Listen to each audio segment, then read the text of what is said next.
And hi, everybody. I have the pleasure to have Kim Butler on my podcast. Welcome back, Kim, to the podcast. Always a joy, Richard. Glad we're getting to have round two. Yeah, I think it's round three. I think Oh, if it might be. You're right. yeah, we've done some other stuff like the woman empowerment and all that. Kim is doing some great things in the financial space, in the financial industry space. So we'll be talking about a few things that will help people in their lifetime. Talk to us. So, what do you have on your plate? Because we're before I press the record button, so I just wanted to know what you gotta tackle. So, talk to us about the stuff that you want to talk about. It's such a great word. That's what we need to do sometimes is tackle things, right? Somebody said to me the other day, "Oh, are you handling it?" And I thought, handling it kind of means like you're just touching it and not moving it forward. Tackling it means you're going to get some results. I like that way better.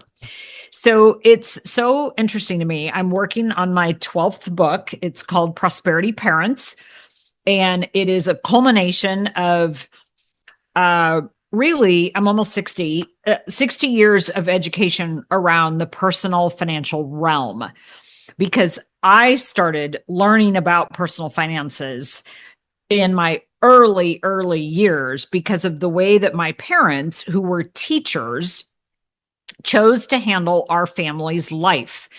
And we did live on a farm. So I will admit that this makes it a little easier, but I think this is totally doable in any city in any country. And I know you've got a really wide audience. And I love that about financial competency. Financial literacy is typically the word that we use, but you can't homework money.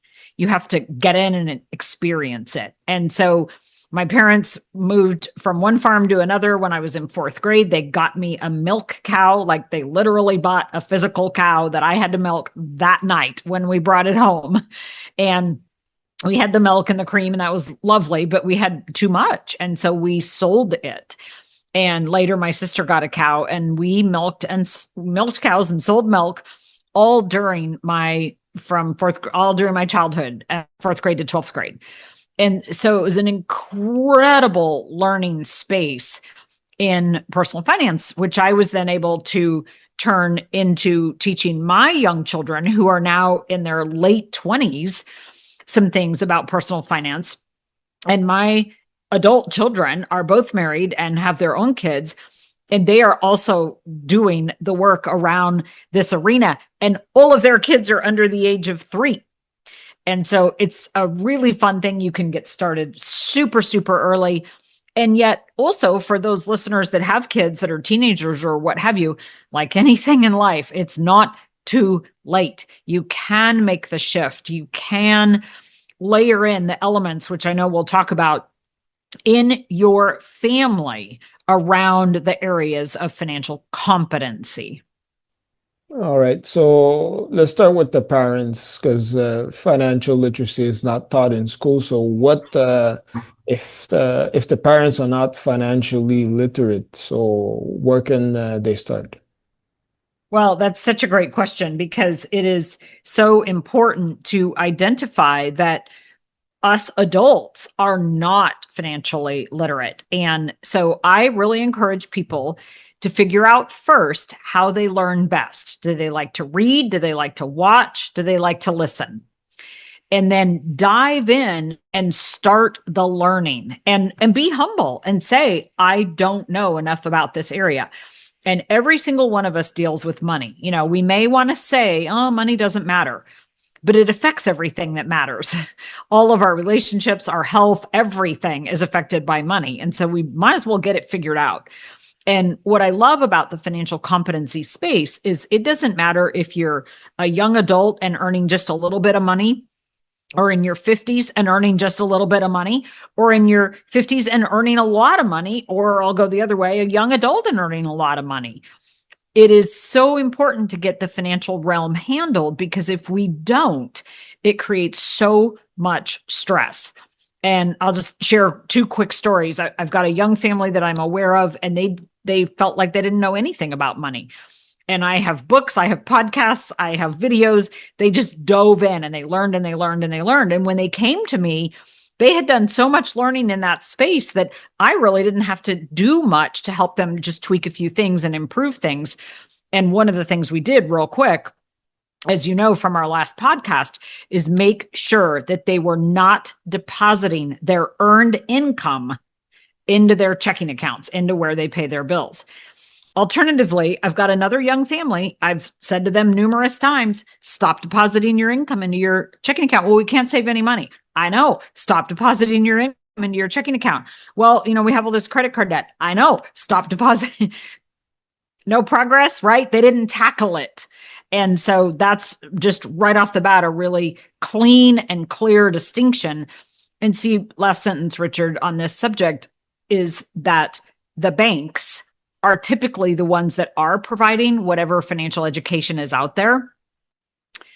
What do the banks want us to do? Spend all the money and keep it running through their systems. And so, we have to use the bank. I'm not saying that you don't use the bank, but make sure you use it on your terms. Okay, where you were talking before about giving kids allowance. Do you think that's a good idea? I do not. So allowance is basically getting them to think from a very socialist standpoint. And I'm not making a political comment. It's just a fact that when you give somebody something and they're not clear on how they've earned it, then it just causes a mindset that is not good. And so we want to have our children have a mindset of providing value and being value creators in the home and outside in their communities and earning whatever it is that they're being provided. Now, there's some basic things, obviously, that we're not going to have any type of money transaction on, getting up, brushing their teeth, doing their spiritual reading if your family does that, making your bed, breakfast, whatever you all decide as a family that are expectations for that child. I have 3 E's that I'll share. There's expectations, right? You live in the home, you provide value to the home because we all do. And they should be very clear on the value that you're providing to the home and the family. So that's expectations, right? Then we want earnings. We want the ability for that child to provide extra value to have the opportunity to earn. So a quick example is doing the dishes is expected. But those hand dishes that sit on the counter that nobody ever does, that can't go in the dishwasher, like that's special, right? That's extra. Somebody might get paid for that. That's earnings. And then absolutely, and I know this sounds weird, it can start at age 2. You want that child to have expenses. So what are expenses for a 2-year-old? Toys and trinkets, right? Whatever little toy, whatever little candy, whatever little thing that they want to buy at the store. Great. Do you have your money with you? Super. Then let's do that. And then as the child gets older and older, their expenses grow and grow. So another quick example, sports shoes, like the kid's got to have spikes for football or whatever. Great. I'll buy the $50 pair of spikes. But if you want the $70 pair, you pay the $20 difference. That's your expenses. Lunches. Oh my gosh. If a kid pays for their lunch, they will eat it. They will find a way to make that food work. And if that food doesn't work for them, they will find a different way. So valuable. And it just goes on and on and on. So that our families, when the child is 15, 16 years old, they have hundreds of dollars of earnings and expenses, and their expectations have increased too, so that they are true value creators in their home and in their family, and then able to go out into the working world and create value and earn even more. In my own experience, when I look back, I know the environment is very important. As I was growing up, there wasn't too many people around me, like whether it's high school and going forward, talking about financial literacy. People wanted to make money, but I don't think nobody really understood about like how money works. So how do we get into a good environment for that going forward? Yeah, it's a great question. And you've got TikTok going on these days that just makes kids really be confused, frankly, about how true value is created and how to be a servant their entire lives, because that's what we were put on this earth to do, is to serve. And so you want to find work that you can do that's serving, so that work is not a bad word. And I think that's another somewhat unfortunate thing that's come into our society these days, is that work is not good. But, we were put on this earth to do work, and work is absolutely a positive thing. And if you can find work you love, then you really don't ever work, right? You just do what you love. And so that's a good thing. So, circle me back. I want to make sure I'm answering your question properly. I'm talking about the environment as we go through high school or college or university. Like, how do we get like in a good environment? I know there's TikTok, but in the day-to-day basis. Yeah, it's such a great question. I think it comes down to being really careful about who you are hanging out with, what you are listening to, and what you're reading or watching. So I am aware of one of our family members that decided to change his entire friend group in junior high, or middle school, whatever you call it, because he realized that his friends were just heading in a direction that he didn't want to go. And that's a tough thing. It's a very emotional, very challenging space when kids are in junior high and high school and college. It's so social, but that's a really critical part. Then again, the other part, which is way more controllable, is what we're putting in our brains and our hearts, really. What are we reading? What are we watching? What are we listening to? And so if you just stand back and look at your situation, you have time. People say, oh, I don't have time. Yes, you do. You're just choosing to use it in a different way. And so if you are, for example, listening to music all the time, but you say that you want to learn something about investing in real estate, right? Great. Then carve out half of your music listening time and find podcasts or books to read or videos to watch about real estate. So that's an example. And it's just so critical that the kids, as they progress, be very, very purposeful about what they want out of life. Now, here's the thing. Nobody knows, right? You do not know what you want out of life when you are in high school and college, but you can start to head in directions. And if you take some baby steps in a direction and then you realize it's not for you, that's wonderful learning. And you retool and you take some baby steps in another direction.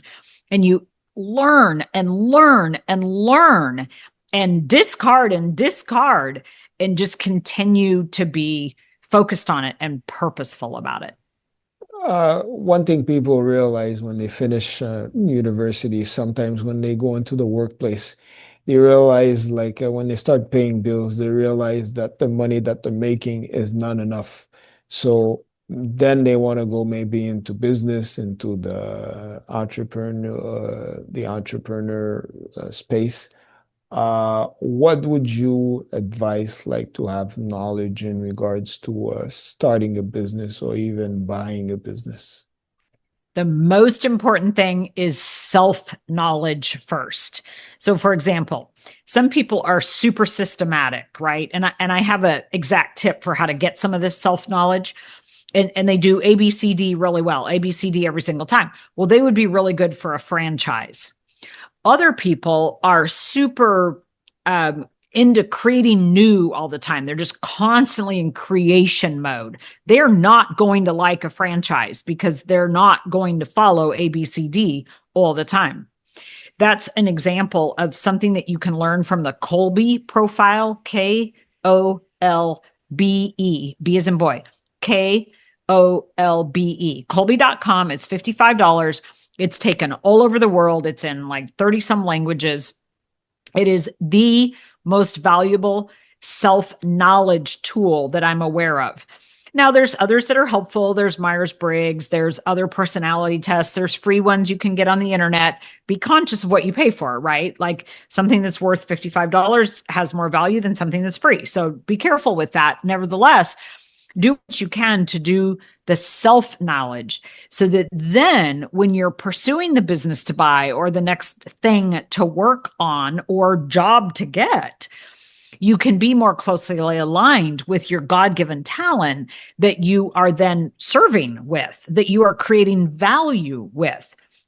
And that's the last thing I'll say as well, is to be very, very give first oriented, very, very value created oriented. If you're at a job right now and you're not feeling like you've got the capability to leave that job because you have your life sort of organized, but you want to earn more money, create more value in the job that you are in. Ask the people around you, how can I contribute more? Ask your boss, what could I do that would be even better? And just create value in your own space. Now, obviously, some people turn that value creation time into side hustles and they get side jobs going, and that's a great way to do it as well. But it's so important that we have the self-knowledge so that we don't get involved in something that ends up being very unhappy for us because it goes so against our grain of our natural talents that we bring to the table. So I love the Kolbe profile as a self-knowledge tool. Sometimes people always ask if they have $5,000 or $10,000 worth to invest. A lot of people have different thoughts on that. Some people say first, take that money and invest in yourself before you do anything. What are your thoughts on that before someone starts investing?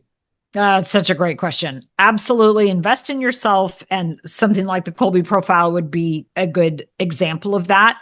But also attending a conference. Now, you can take this too far. I know people that are literally professional conference attenders and they never implement. So you have to be careful with that. But there's another thing that I think is so critical before investing.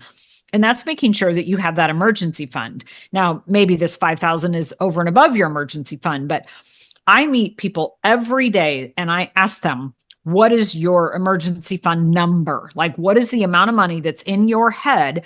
And it's super fun with spouses because there's usually different numbers that you need to feel confident, to have peace of mind, to sleep at night. And so many people have never really put a number on that. And when they do put a number on it, and then they can fund that emergency fund, just basic checking account or savings account at a bank or a credit union, whatever, but not where your bills are paid, there is so much peace of mind there. And then everything over and above that can be invested. So if somebody's younger, their emergency fund might be $1,000, $2,000. Great. Make sure that's in the savings account. Now you can go look for investments and make sure you've got some self-knowledge so that not only is your work in alignment with who you are and the talent that you bring to the table naturally, but your investments are in alignment with who you are and the talents that you bring to the table naturally. Because you know this very well. You can have two real estate investors side by side with very similar properties. One of them can do very well and one of them can fail. And it's because of the human talent that they either bring or don't bring to the table. So again, that self-knowledge as it relates to the investments that we're going to pursue is very important.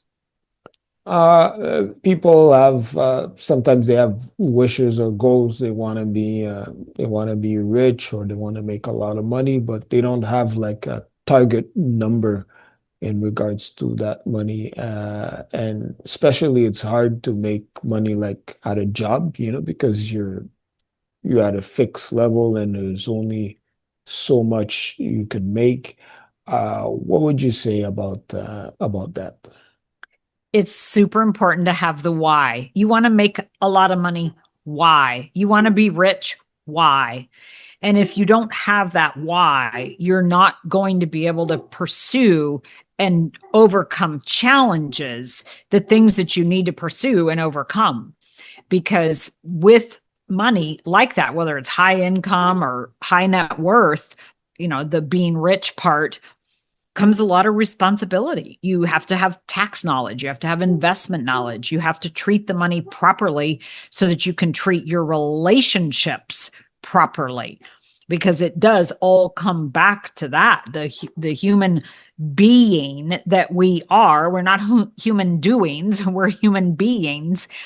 And so money just magnifies the type of human that you are.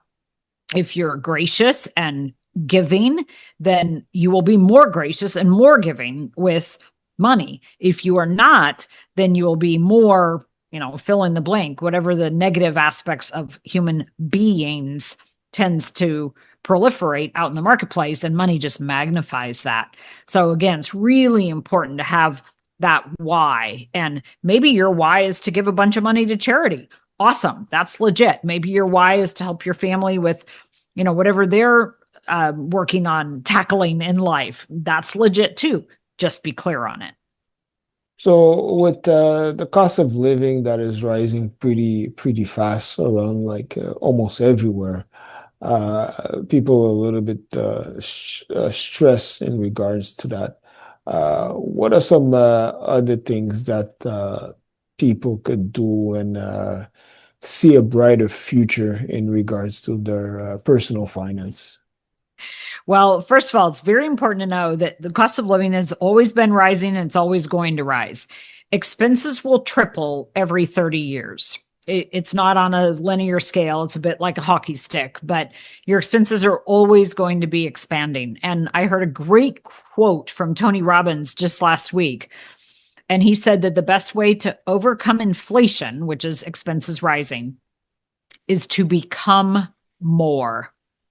So back to the self-knowledge, right? Back to learning, back to failing, because if we don't try things, we won't fail. And when we don't fail, we don't learn. Sometimes we learn more from our failures than our winnings, right? And so I like to call them learnings, like that's a real word, the plural aspect of continuing to learn, continuing to learn, continuing to be in growth mode is something else that came up on this Tony event. He did his big free event last weekend. Was that, we think maybe that we're not supposed to have problems, but it's actually our problems that create the challenges in our life that make life. And if we don't have problems, and you see this from time to time, life flatlines really, really fast. Somebody's got their finances kind of worked out and they retire, which is, I think, one of the most detrimental things a human can do. And you watch them flatline. I mean, physically, mentally, emotionally, socially, it's sad. So it's just really important to understand that inflation or expenses rising is always going to occur. There's no point in being stressed about it. That's not going to help anything. Become more, learn more. We are all capable of more than we do. And so serve more, provide more value, get your mindset more in alignment with your true north, whatever that is, and focus on that. And as you know, we get what we focus on. Don't focus on the things that you cannot control, like who's running your country or what the Fed is doing or the inflation numbers or whatever. Those are all things that we can absolutely have zero control over other than voting, obviously. So focus on what you can control. How are you showing up for your family? What is the state that you are bringing to the conference that you're attending or what have you? Are you there to get or are you there to give? Going back to when I was saying the person, if they had 5,000 or 10,000, they want to invest. Sometimes people receive or inherit a big lump sum of money. It could be 200K, 300K, 500K, or even people who win in the lottery. And then we see a lot of times they lose that money in a few years. So how can these things be managed more properly? Well, us as humans, for whatever reason, we always want something for nothing, right? We want to have great bodies, but we don't want to go to the gym. We want to feel super good, but we eat at McDonald's or, fill in the blank. And so the money realm is no different. You must have the learning, the financial knowledge in order to keep the money. Earning money, whether it's from an inheritance or working, that's not necessarily the hard part. The hard part is keeping it. And because we want something for nothing, we want to go straight to those investments and all that fun, sexy stuff that's super awesome to talk about.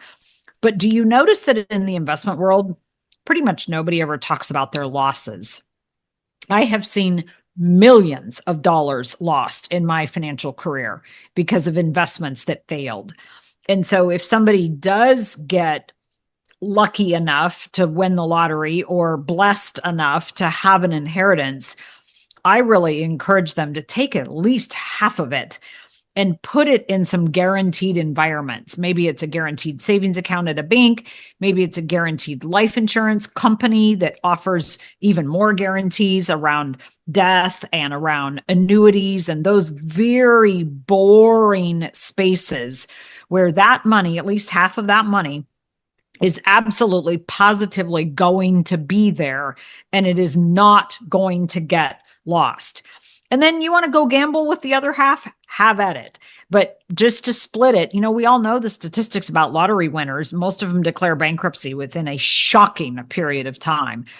And it's because they didn't have the financial competency to know that they should have kept some of that money in a safe, guaranteed place where it could not get lost and where family members could not cause them to lose it, right? Because that's what happens a lot. People want to contribute to their families and emotions get involved and all of a sudden the money's gone.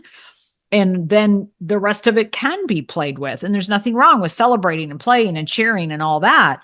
But at least take a 50-50 approach where guarantees are locked in and absolutely positively going to cause that money to be there for you, depending on how you set it up, sometimes for the rest of your life. Last words in regards to everything we've talked about. Well, thank you. I believe it all comes back to that prosperity thinking. And so whatever you need to do every single day, and sometimes for me, it's every hour, right? Things go haywire. Things are challenges that I have to tackle. It's what is up here. And so we want to have prosperous thinking. I've got a great little one pager that I call Unbelievable Thinking, and it has prosperous thinking on one side and poverty thinking on the other.